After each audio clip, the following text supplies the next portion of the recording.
Olá, eu sou a Flávia e vou apresentar para vocês aqui no Rabeco Virtual a pesquisa Aliando a Pecuária à Conservação de Carnívoros através da seleção de hábitat da raposa do campo, que eu desenvolvi em conjunto com esses incríveis colaboradores, e eu vou apresentar para vocês hoje o principal resultado que nós obtivemos. Sabes que mais de 50% dos ambientes terrestres já foram convertidos em pastagem, e é aplicado nessa pastagem o manejo do gado, de forma que tenha um retorno econômico otimizado para a produção. Mas sabe-se muito pouco sobre como os animais silvestres que conseguiram sobreviver a essa conversão de hábitat para pastagem, em especial aquelas especializadas em áreas abertas, acabam sendo afetadas pelo esse manejo aplicado. Como é o caso da raposa do campo, Ericalopix vetulus, que é um carnívoro endêmico aqui do Brasil, um carnívoro de área aberta, que tem sua distribuição geográfica praticamente restrita ao cerrado. Cerrado esse que mais de 70% já foi convertido em pastagem.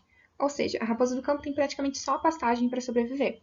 Então a gente tem o objetivo aqui de encontrar uma estratégia de manejo que favoreça tanto a produção pecuária que já está ali consolidada na área, quanto que também mitigue os impactos dela na raposa do campo, beneficiando a conservação da espécie. Então, um manejo que promova a coexistência. Para isso, nós estudamos o agroecossistema APA do Limoeiro, no sul de Goiás, na cidade de Cumari, onde não tem mais nenhuma área aberta natural. Nós então capturamos e monitoramos a movimentação de 30 indivíduos de raposa, colocando neles colares VHF e GPS entre os anos de 2009 e 2019.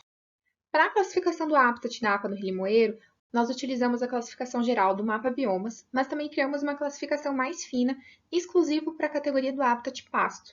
Nós então dividimos o habitat pasto em 5 novas categorias, referente à altura da pastagem.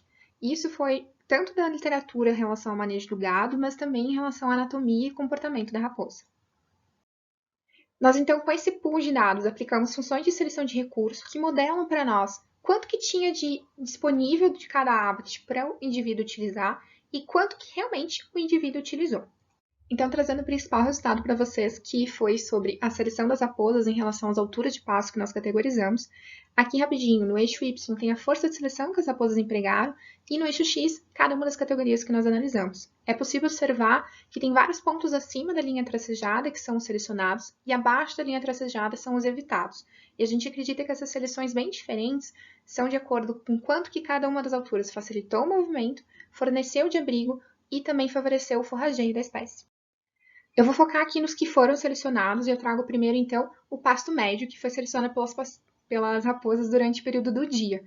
A raposa do campo é uma espécie noturna, então a seleção durante o período do dia nos traz a ideia de que o pasto médio fornece refúgio, muito provavelmente cobrindo o entorno das tocas de tatu que ela geralmente usa como toca própria, ou até mesmo favorecendo a presença de tocas naturais na vegetação.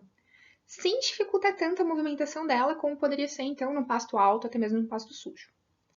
Outra altura de pastagem que foi selecionada foi a altura baixa, principalmente pelas fêmeas no período da noite. E a gente acredita que isso se deve a um equilíbrio um pouco diferente aqui entre o quanto que a pastagem ainda consegue proteger, então não expor o corpo da raposa. Por exemplo, a raposa ainda consegue se abaixar na vegetação e ser completamente coberta.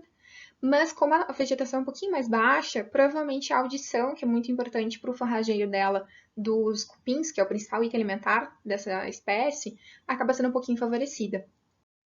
Outro habitat que foi selecionado pela raposa e que nos surpreendeu bastante foram as pequenas plantações de milho, que na região são voltadas principalmente para a subsistência da população local. Com esses resultados, nós podemos então sugerir um manejo integrado, que nós denominamos aqui como manejo para a raposa do campo. Mas é importante trazer que a sugestão de manejo é específica para áreas que já foram convertidas em pastagem e que ainda assim é muito importante que a gente continue pesquisando sobre os outros impactos que a pecuária, o contato com os humanos e outros animais domésticos trazem para a espécie. Aqui a gente está falando sobre mitigar em relação à estrutura do ambiente. Então, o manejo para a raposa do campo consiste em integrar pequenas plantações de milho com pastagens que apresentem altura média e baixa, que, por acaso, são também as que trazem melhor retorno econômico para a pecuária a curto, médio e longo prazo. Então, concluindo, nós pesquisamos o uso de espaço desse carnívoro vulnerável endêmico do Brasil, unimos com informações sobre a principal atividade humana desenvolvida na sua área de distribuição geográfica, que no caso da raposa é a pecuária. Com uma unidade em comum, a pecuária e a ecologia, nós conseguimos fazer essa sugestão de manejo capaz de combinar a conservação da espécie com a produção de gado. E eu queria agradecer a todos que estão ouvindo aqui, que se interessaram pela pesquisa, todos que também me ajudaram direto e indiretamente. Fico disponível aqui no chat, mas também deixo disponível meu e-mail para vocês, caso queiram entrar em contato. Por favor, fiquem à vontade. Tem muito para conversar sobre a raposa e vai ser um prazer. Muito obrigada!